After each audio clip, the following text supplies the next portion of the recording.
Parliament may be the best club in London, but it doesn't admit many women members.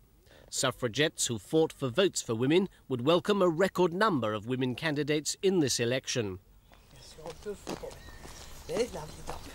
This doyen of romantic fiction and blue-rinsed political notion claims women don't have time for parliamentary politics. She said no to 3 safe seats. I had a husband and very young children, and I don't think anyone can really do their justice in politics. I'd have loved to be in Parliament, unless you want to lose your husband and not see your children. All the times are wrong, you see. So what I did, I became a very noisy and very violent county councillor for Hertfordshire.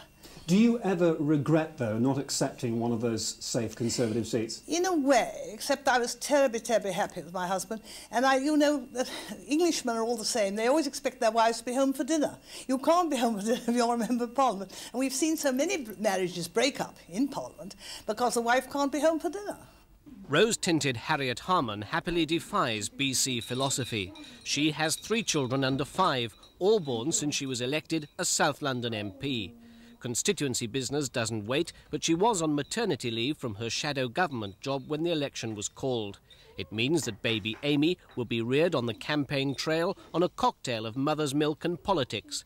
But she's already been briefed by the leader, and Harriet Harman doesn't see children as a problem. Because I feel that it actually makes me closer to and more representative of many of the women in the country and in my constituency, because it gives me an involvement in and an insight into the issues that women are really concerned about, as well as being obviously very important to me personally. When you're in the hothouse of the House of Commons, playing with small children and looking after small children brings you back down to earth.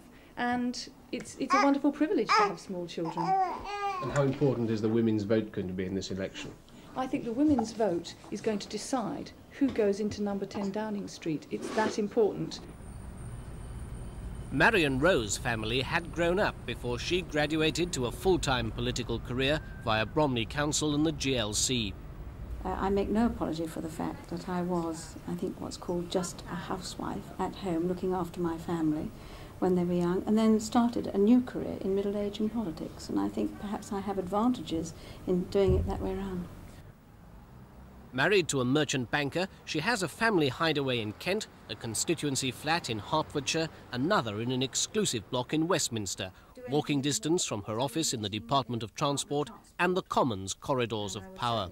I think we have a contribution to make to decision-making in politics. And I think, for example, my daughters will want to make an even bigger contribution than perhaps my generation have made.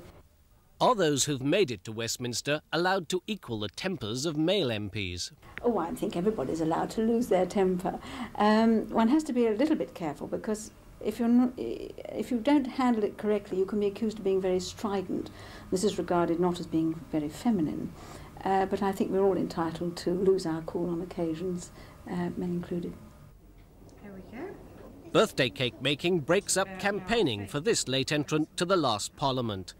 A toddler, 2 teenagers and their friends are used to Rosie Barnes as a working mum, but weren't used to Westminster's late-night work schedule. Tea's ready. Joseph, come and have some birthday cake. Come on. I think for the older 2, the excitement is set against the change. The younger one obviously wonders what's going on a bit, but it works reasonably well living relatively near to Westminster. It would be very different if I lived many miles away. I cope by having a couple of mothers' helps who are very flexible and very nice, and I think by having an understanding family who are prepared to go along with it. Do you think there should be more women in the House of Commons?